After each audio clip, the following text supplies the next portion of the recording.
Hello everyone. तो LT grade JSC प्रोक्ता और जीडीसी का यह जीएस का मॉडल पेपर नंबर 26 होगा। अब तक हम लोग 25 मॉडल पेपर हल कर चुके हैं, जिनकी डिटेल्ड पीडीएफ आप लोगों को पेड ग्रुप में दी जा चुकी है। तो जो लोग पेड ग्रुप में हैं वो लोग रिवीजन करते रहें, और जो लोग पेड ग्रुप में नहीं हैं उनसे कहूँगा कि इस टाइम अगर आप नोट्स बनाएंगे तो समय कहाँ है आपके पास, तो आप भी पेड ग्रुप से जुड़िए और रिवीजन अपना अच्छे से करिए, ठीक है, क्योंकि ये बहुत इंपॉर्टेंट है लास्ट टाइम में।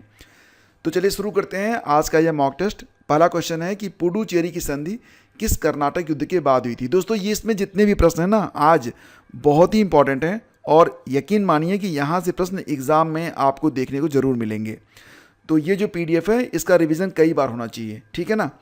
देखो सबसे पहले बात करते हैं पुडुचेरी की संधि के बारे में, किस कर्नाटक युद्ध के बाद यह संधि हुई थी। तो आपको पता ही है कि कर्नाटक के युद्ध कितने हुए थे, 3 युद्ध हुए थे, और ये जो युद्ध हुए थे ये अंग्रेजों, इंग्लिश वीएस फ्रांसीसियों के बीच लड़े गए थे, ठीक है। तो इसमें जो पहला युद्ध था, जो दूसरा युद्ध था और जो तीसरा था, तो पहला और तीसरा युद्ध इसके जो कारण थे वो कौन से थे, ये यूरोपीय कारण थे, मतलब कोई भारतीय कारण नहीं था। यूरोप में ये लोग लड़ रहे थे तो भारत में भी लड़ने लगते थे, ठीक है। लेकिन जो दूसरा युद्ध था इसका कारण जो था वो भारतीय था। हालांकि जो तीनों संधियाँ हैं तीनों ही इंपॉर्टेंट हैं। जो पहली संधि हुई यानी कि जो पहला युद्ध हुआ उसके बाद जो पहली संधि होती है उसे क्या कहते हैं आप, एक्स-ला-सैपल की संधि। क्या कहते हैं आप, एक्स-ला-सैपल की संधि। यह युद्ध कब हुआ था, 1746 से लेकर 1748 के बीच में। दूसरा युद्ध होता है 1949 से लेकर 1954 के बीच में। संधि कौन सी होती है, पुडुचेरी की संधि। यही हमारा प्रश्न भी है और ये आपका उत्तर बन जाएगा दूसरा कर्नाटक युद्ध, यानी कि विकल्प बी आपका यहाँ पर करेक्ट है। इसके बाद दोस्तों जो तीसरा युद्ध होता है 1956 से लेकर 1963 तक चलता है, इसे सप्तवर्षीय युद्ध भी कहते हैं। तो ये पेरिस की संधि के साथ समाप्त हुआ था। तो तीनों संधियां इंपॉर्टेंट हैं, ठीक है, इसलिए पीडीएफ आप लोगों की जरूरी है कि आप रिवीजन इसका करते रहें या फिर नोट्स बना लें। अंतर्राष्ट्रीय श्रमिक दिवस कब मनाया जाता है, ये बहुत ही अच्छा प्रश्न है। और दोस्तों इसका आंसर क्या बनेगा, इंटरनेशनल लेबर्स डे के रूप में इसे मनाते हैं हर वर्ष 1 मई को, ठीक है। विकल्प बी आपका यहाँ पर करेक्ट है। अब ध्यान दीजिएगा कि इसकी थीम भी कई बार एग्जाम में पूछी जाती है। तो अगर कोई पूछ ले आपसे या एग्ज़ाम में आ गया कि जो अंतर्राष्ट्रीय लेबर दिवस होता है, अंतर्राष्ट्रीय श्रमिक दिवस, मजदूर दिवस, उसकी थीम क्या रही, तो थीम है safety and health of workers. ये जरूर याद रखिएगा आप, ठीक है ना। अगला क्वेश्चन है हेनले पासपोर्ट इंडेक्स 2025 में भारत की रैंक क्या है। तो दोस्तों 2024 से और 2025 में अगर देखा जाए तो भारत की रैंक जो है वो 5 अंक नीचे आई है। फिलहाल 2025 में भारत की रैंक जो है वो कितनी है, 85 है, जबकि 2024 में भारत जो था वो 80वें स्थान पर था, ठीक है, याद रखिएगा। और जब भारत 80वें स्थान पर था तो भारत के जो पासपोर्ट धारक थे वो कुल मिला के 59 कंट्रीज में विदाउट वीज़ा जा सकते थे, लेकिन अब केवल 57 कंट्रीज में विदाउट वीज़ा जा सकते हैं, ठीक है। तो इसका उत्तर क्या है, विकल्प सी है, याद रखिएगा इसको। और ध्यान देना कि टॉप पर कौन है, तो सिंगापुर। सिंगापुर का पासपोर्ट जो है सबसे पावरफुल माना जाता है। अगर सिंगापुर का पासपोर्ट आपके पास है तो आप 193 डेस्टिनेशंस हैं जहां पर आप जा सकते हैं विदाउट वीज़ा, ठीक है ना। चलो इसके बाद आगे बढ़ते हैं। आपका अगला क्वेश्चन है कि संगाई महोत्सव कहाँ मनाया जाता है। संगाई महोत्सव बहुत ही इंपॉर्टेंट है, कई बार एग्जाम में पूछा जाता है। तो वर्तमान समय में यह जो फेस्टिवल है मनाया भी जा रहा है, और ये कहाँ पर मनाया जा रहा है, तो मणिपुर में। विकल्प बी आपका करेक्ट है। संगाई नाम का एक हिरण होता है वहाँ पर जो कि बहुत ही दुर्लभ हो चला है, और फिलहाल उसी से संबंधित यह त्यौहार है। और प्रतिवर्ष इसका जो आयोजन है वो 21 नवंबर शुरू होता है, 30 नवंबर तक चलता है। कहाँ पर होता है, मणिपुर में होता है। आपका अगला क्वेश्चन है कि जैन धर्म का सबसे महत्वपूर्ण आधारभूत सिद्धांत क्या माना जाता है। तो आपको पता होगा ना कि जो जैन धर्म मानते हैं वो लोग अक्सर शाम के बाद भोजन नहीं करते हैं, और जीव हत्या को वो मतलब पाप मानते हैं। तो अहिंसा जो है इनका आधारभूत सिद्धांत है, यानी कि अगर देखा जाए तो इसमें विकल्प बी आपका उत्तर है। दोस्तों वैसे भी जैन धर्म का जो पंचशील सिद्धांत है वो एग्जाम में कई बार पूछा गया है। पंचशील सिद्धांत में 5 चीज़ें आपको बताई जाती हैं, जैन धर्म के अंतर्गत आता है। तो क्या क्या है ये, अहिंसा, इसके बाद सत्य यानी कि इंसान को सत्य बोलना चाहिए, अपरिग्रह यानी कि अनावश्यक धन संचय नहीं करना चाहिए, अचौर या अस्तेय यानी कि दूसरों की धन की चोरी नहीं करना चाहिए, और ब्रह्मचर्य, ये तो आप समझते हैं। तो ये पंचशील सिद्धांत हैं किसके, जैन धर्म के। इसको आपको रट लेना है, ठीक है। अगला क्वेश्चन है निम्नलिखित में कौन व्यापकगत सिद्धांत के लॉर्ड डलहौजी की नीति का पहला शिकार था? लॉर्ड डलहौजी की हड़प नीति के बारे में यह प्रश्न है और पूछा जा रहा है कि सबसे पहले उसने किस राज्य को हड़पा या अपने में मिला लिया, किसको शिकार बनाया? तो इसका आंसर है कि 1848 में इस नीति का पहला शिकार बना था सतारा। विकल्प बी आपका यहाँ पर करेक्ट है। देखो दोस्तों, अगर आप केवल मॉडल पेपर की पीडीएफ लेना चाहते हैं, ओनली मॉडल पेपर, तो आप एक ग्रुप है जिसकी कास्ट ओनली 99 रुपीज़ है, इसको ज्वाइन करके अब तक जो 25 मॉडल पेपर हैं प्लस आगे भी लगभग 5 और होंगे 6 दिसंबर से पहले पहले, या फिर जितनी भी मॉडल पेपर होंगे सारे मॉडल पेपर आपको यहाँ पर दिए जाएंगे। ठीक है, एलटी ग्रेड के लिए बात कर रहा हूँ, तो एलटी ग्रेड के सारे मॉडल पेपर आप 199 रुपीज़ पे करके ले सकते हैं, ग्रुप में आप जुड़ सकते हैं। और बाकी अगर आप फुल ग्रुप से जुड़ना चाहते हैं तो इसमें मैं आपको एलटी के साथ साथ जीआईसी और जीडीसी सभी के जीएस के और करंट के नोट्स भी दे रहा हूँ। सारे मॉडल पेपर जो भी यूट्यूब पर लेक्चर होगा, चाहे वो थ्योरी का हो चाहे वो मॉडल पेपर हो, सारी चीज़ें आपको मिलती हैं और इसकी कास्ट कितनी है? 299 है। डिस्क्रिप्शन चेक कर लेना, ठीक है ना। चलो आगे बढ़ते हैं।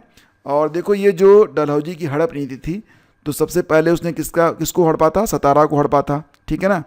और एक बात और याद रखिएगा कि वेलेज़ली ने जो उसकी सहायक संधि लाया था ना, वेलेज़ली, उसने सबसे पहले हैदराबाद पर सहायक संधि आरोपित किया था, ये याद रखना आप।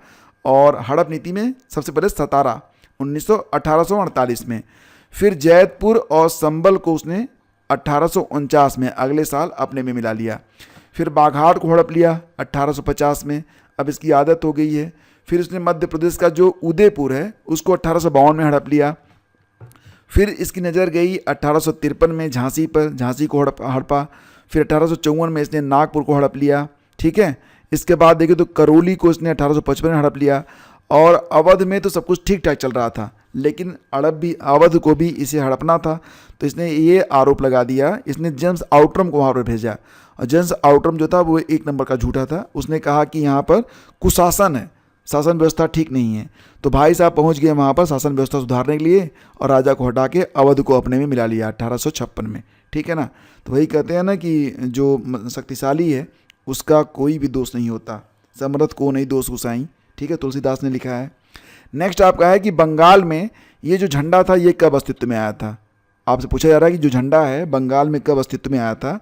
तो बंगाल में आंदोलन के दौरान, किस आंदोलन के दौरान तिरंगा झंडा लाल, हरा और पीला जो डिजाइन था, इसमें हरा जो था मुसलमान के लिए था, लाल हिंदू के लिए और बाकी जितने धर्म थे उनके लिए पीला रंग डाला गया था। तो ये जो झंडा था इसे स्वदेशी आंदोलन के दौरान डेवलप किया गया था। विकल्प सी आपका यह करेक्ट है, ठीक है ना। अगला क्वेश्चन है कि भारत के संघीय न्यायालय के प्रथम मुख्य न्यायाधीश कौन थे? तो भारत का जो संघीय न्यायालय दोस्तों ये अस्तित्व में कब आता है? 1937 में। आपको याद होगा भारत का जो 1935 का भारत शासन अधिनियम था उसी में संघीय न्यायालय की स्थापना की बात की गई थी। इसके बाद 1937 में संघीय न्यायालय बना था। और ये कहाँ पर बना? तो दोस्तों ये बना था दिल्ली में। और फिर जो पहला मुख्य न्यायाधीश था बनाया गया था सर मॉरिस लिंगोडगियर को, ठीक है। विकल्प सी आपका यहाँ पर करेक्ट है। आगे चलकर देखेंगे तो 1950 में यही जो संघीय न्यायालय था यही भारत का सुप्रीम कोर्ट ऑफ इंडिया बन गया था। तारीख थी 28 जनवरी, ये आप याद रखेंगे। और अगला क्वेश्चन है कि भारत में मानक समय रेखा कितने राज्यों से होकर गुजरती है? तो बात हो रही है कि भारत में जो मानक समय रेखा है यानी कि IST, तो यह कितने राज्यों से होकर गुजरती है? तो 5 राज्यों से। ये कौन कौन से राज्य हैं ये मैप में देख लीजिए, कन्फर्म हो जाएगा। सबसे पहले दोस्तों देखिए ये आपका उत्तर प्रदेश आ रहा है। इसके बाद देखेंगे तो मध्य प्रदेश, छत्तीसगढ़, मध्य प्रदेश, इसके जस्ट बाद ये वाला पोर्शन मध्य प्रदेश का है, ये छत्तीसगढ़ हो गया। ये कौन सा है? ये उड़ीसा का हिस्सा हो गया। और ये क्या है? ये आंध्र प्रदेश हो गया। तो इस प्रकार से, और ये जो 82 डिग्री 5 मिनट ईस्ट वाला जो होता है लॉन्गिट्यूड, यही माना जाता है भारत का IST। इसको आप याद रखेंगे, ठीक है ना। चलो आगे बढ़ते हैं। और एक बात और भी कि उत्तर प्रदेश में ये जो रेखा है ये इलाहाबाद के निकट मिर्ज़ापुर जिले से होकर गुजरती है। यही मानक मेरिडियन से इंडियन स्टैंडर्ड टाइम या IST निर्धारित किया जाता है। क्लियर ना। चलो आगे बढ़ते हैं। इनमें से कौन सा शिखर भारत की सबसे ऊंची सी चोटी या शिखर है? तो ध्यान देना, बात हो रही है यहाँ पर क्योंकि कंचनजंगा पर्वत भी इसमें है, नंदा देवी भी है, कामेट शिखर भी है और एवरेस्ट भी है।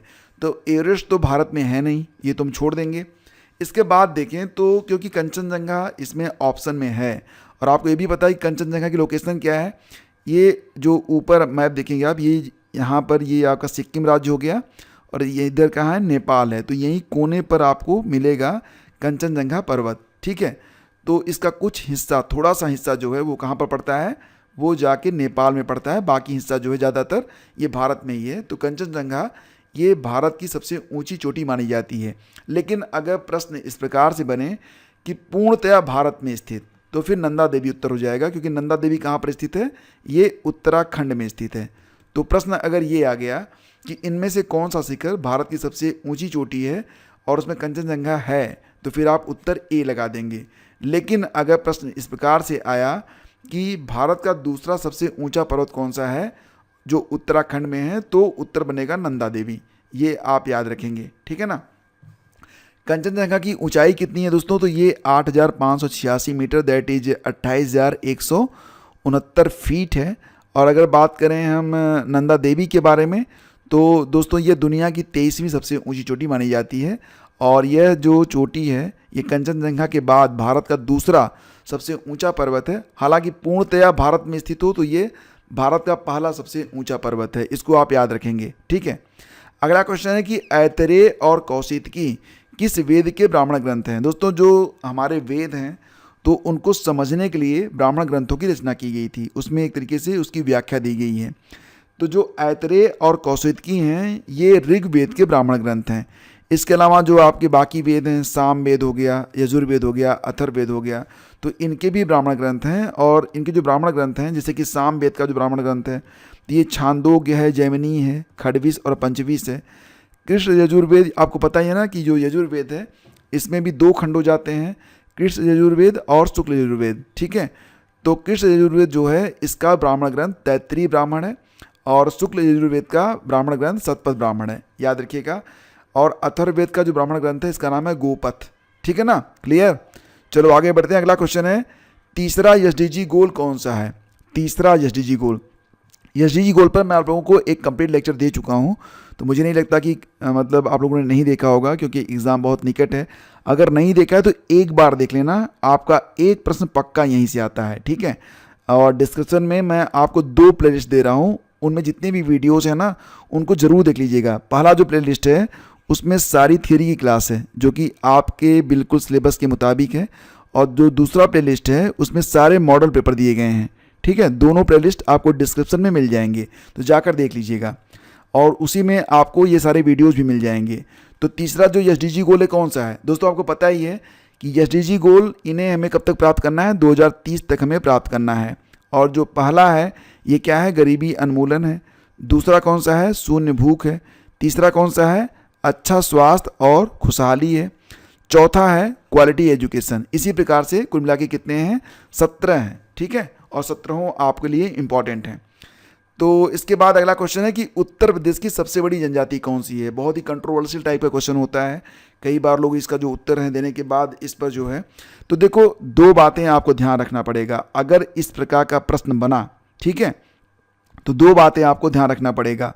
इसमें अक्सर थारू और गोंड में लोगों को कन्फ्यूजन होता है, लेकिन आज से ये कन्फ्यूजन आप लोगों को नहीं होगा। देखो दोस्तों, जैसे कि थारू जनजाति और गोंड जनजाति, इसमें कई उप जनजातियाँ भी आती हैं। गोंड में सबसे ज़्यादा उपजातियाँ हैं, तो इनको अगर देखा जाए, अगर प्रश्न आ गया कि गोंड समूह, ठीक है, गोंड समूह, और प्रश्न ये बना कि उत्तर प्रदेश की सबसे बड़ी जनजाति समूह कौन सी है, ठीक है, तो फिर आपका उत्तर बन जाएगा गोंड। गोंड समूह सबसे बड़ी जनजाति समूह है। लेकिन अगर केवल यहाँ पर संख्या के आधार पर देखा जाए, केवल जनजाति लिखा रहा है, जनजाति का मतलब केवल वही जाति, और जनजाति समूह का मतलब उसके अंतर्गत जो अन्य जनजातियाँ आती हैं उनको ऐड करके, ठीक है ना। तो सबसे बड़ी जनजाति तो थारुओं की है, तो यानी कि इसका उत्तर क्या बनेगा, विकल्प ए बनेगा। लेकिन अगर प्रश्न ये बनता कि उत्तर प्रदेश की सबसे बड़ी जनजाति समूह कौन सी है, तब आपका उत्तर बनता गोंड, ठीक है ना, ये आप याद रखेंगे। तो जनगणना 2011 के अनुसार उत्तर प्रदेश की सबसे बड़ी जनजाति कौन सी है, थारू है, लेकिन समूह कौन सा है, तो गोंड है, ये आप याद रखेंगे। थोड़ा सा डिफरेंस है, लेकिन बस यहीं से लोग कंफ्यूज हो जाते हैं। अगला क्वेश्चन है कि उत्तर प्रदेश के किस जनपद में एक भी जनजाति नहीं पाई जाती है। फैजाबाद, जालौन, तो दोनों में कोई भी जनजाति नहीं मिलती है, यानी कि उत्तर बनेगा विकल्प सी। अगला क्वेश्चन होगा, लेकिन उसके पहले थोड़ा सा क्लियरेंस मैं आप लोगों को देता हूं। जैसे कि जो गोंड जनजाति है दोस्तों, ये गोंड जनजाति समूह उत्तर प्रदेश का सबसे बड़ा जनजाति समूह है, ठीक है, याद रखना इसको। जिसकी कुल आबादी कितनी आती है, अगर जितने भी बाकी उपजातियां हैं जो इनका पूरा समूह बनता है, तो कुल आबादी आती है सेंसस 2011 के मुताबिक कितनी आती है, 5,69,035। इसके बाद खरवार समूह के बारे में बात करें तो जो इनकी उपजातियां हैं उनको जोड़ के देखा जाए तो यह दूसरा सबसे बड़ा समूह आता है, ठीक है। तो ये संख्या पहुंच जाती है 1,60,676 तक। और तीसरा सबसे बड़ा समूह बनता है थारू जनजाति का, संख्या इनकी 1,05,291। तो अब कोई मतलब दिक्कत आपको नहीं होनी चाहिए। समूह की बात होगी तो गोंड और जात की बात होगी तो थारू, ये उत्तर प्रदेश की सबसे बड़ी जनजातियां मानी जाती हैं। क्लियर ना। चलो, उत्तर प्रदेश में थारू विकास परियोजना कब स्टार्ट की गई थी, तो याद रखिएगा जो थारू विकास जो परियोजना है ये यूपी में 1980 में स्टार्ट की गई थी, याद रखिएगा। अगला क्वेश्चन है आदित्य L1 मिशन। अब ये जो भारत का पहला सूर्य मिशन था, इंपॉर्टेंट इसलिए है क्योंकि इस पर प्रश्न अभी भी पूछे जा रहे हैं, ठीक है, तो इसको बिल्कुल आपको रट के रखना है। आदित्य L1 मिशन को इसलिए मैंने इसमें शामिल भी किया है। इसमें 3 स्टेटमेंट हैं, देखते हैं कि कौन सा स्टेटमेंट सही है। पहला, आदित्य L1 सूर्य का अध्ययन करने वाला पहला अंतरिक्ष आधारित भारतीय मिशन है, बिल्कुल करेक्ट है। दूसरा कह रहे हैं कि सूर्य पृथ्वी प्रणाली का लैग्रेंज बिंदु यानी कि L1 पॉइंट पृथ्वी से लगभग 150 मिलियन किलोमीटर दूर है।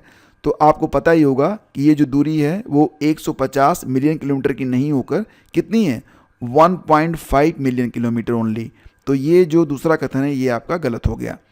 इसे लॉन्च व्हीकल मार्क 3 LVM-3 द्वारा लॉन्च किया गया, तो ये भी आपका गलत है, ठीक है। तो मतलब केवल पहला ही कथन आपका करेक्ट है।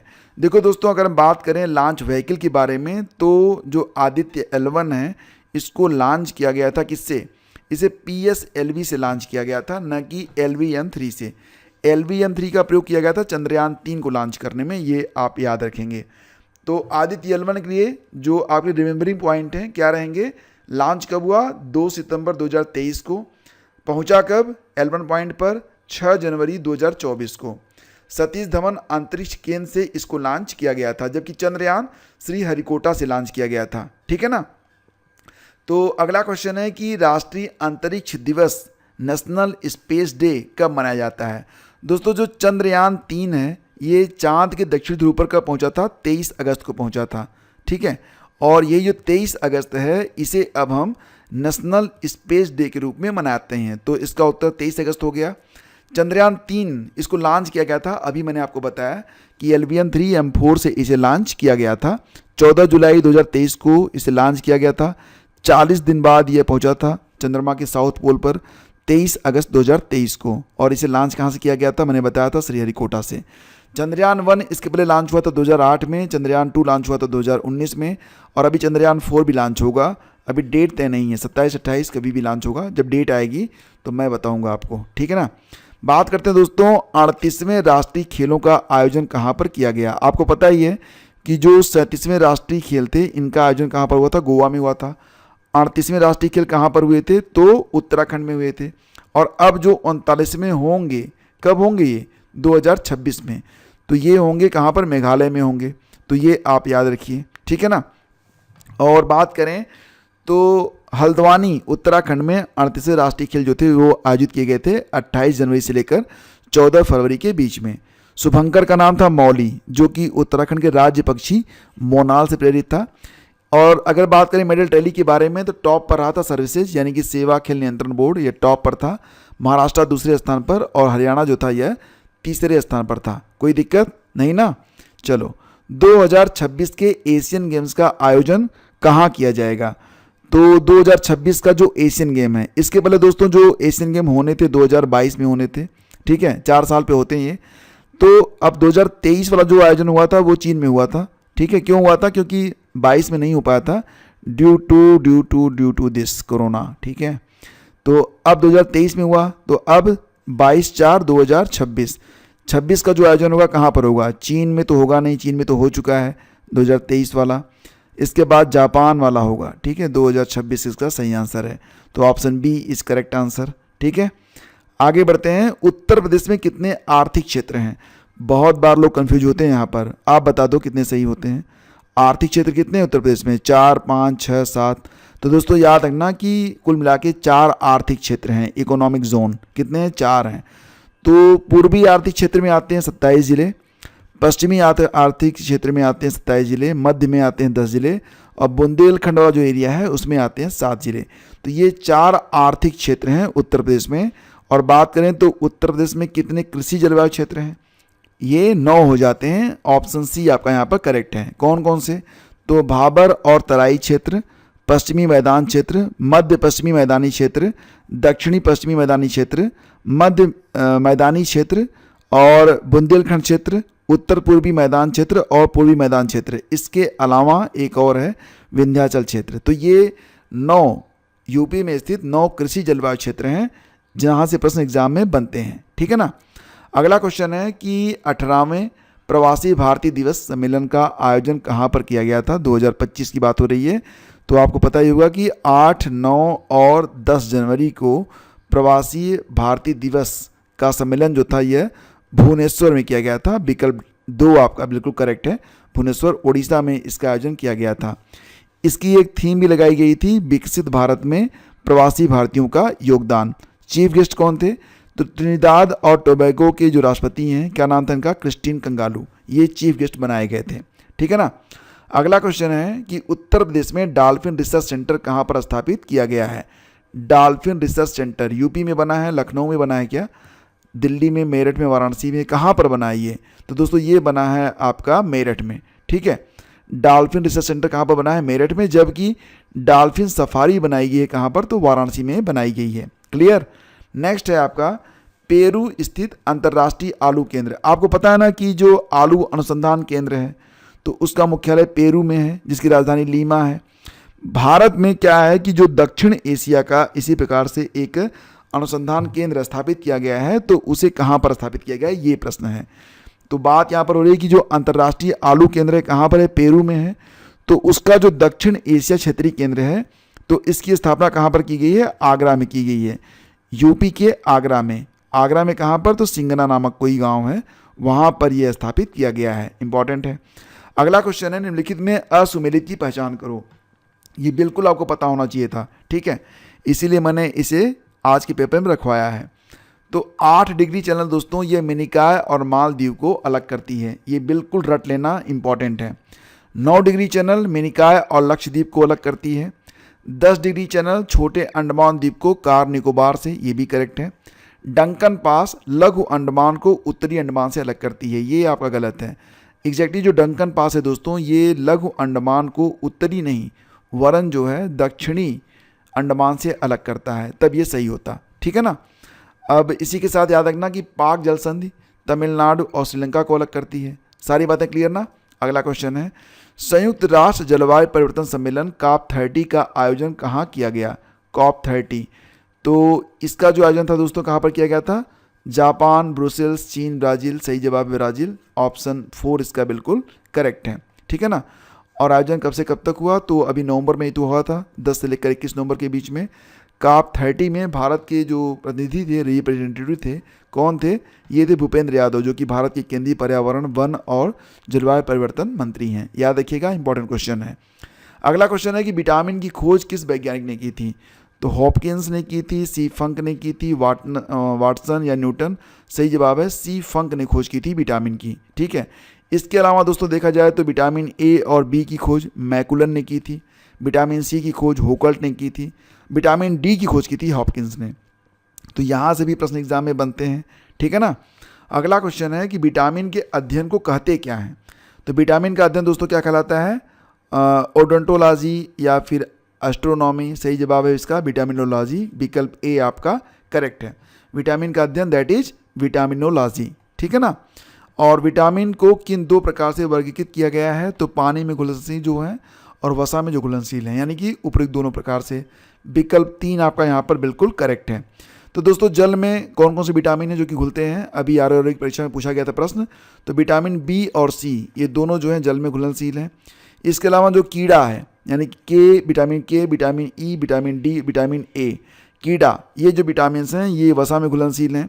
सनसाइन विटामिन कहा जाता है विकल्प जो यहाँ पर विटामिन डी है उसे कहते हैं सनसाइन विटामिन, ठीक है ना। अब दोस्तों आपको ये बताना है कि विटामिन ए का रासायनिक नाम क्या है। विटामिन ए का रासायनिक नाम क्या है ये आपको कमेंट करके बताना है। और अगला जो आपका मॉक टेस्ट है, अब देखो दिन में मैं 2 मॉक टेस्ट करवाऊंगा, एक सुबह एक शाम। तो आप लोग बिल्कुल जब भी जैसे ही मॉक टेस्ट आए तुरंत लगा लिया करिए, ठीक है। और इसकी जो पीडीएफ है वो मिलेगी आपको पेड ग्रुप में, और अगर जो लोग ज्वाइन करेंगे केवल मॉक टेस्ट ग्रुप, दोनों में मैं आपको सेंड करूंगा। तो मिलते हैं आपसे अगले वीडियो में। आज्ञा दीजिए, नमस्कार, जय हिंद। और हाँ, ये जो प्रश्न आपके सामने है मैं आप लोगों से कहूँगा इसका आंसर ज़रूर लिखना आप, ठीक है।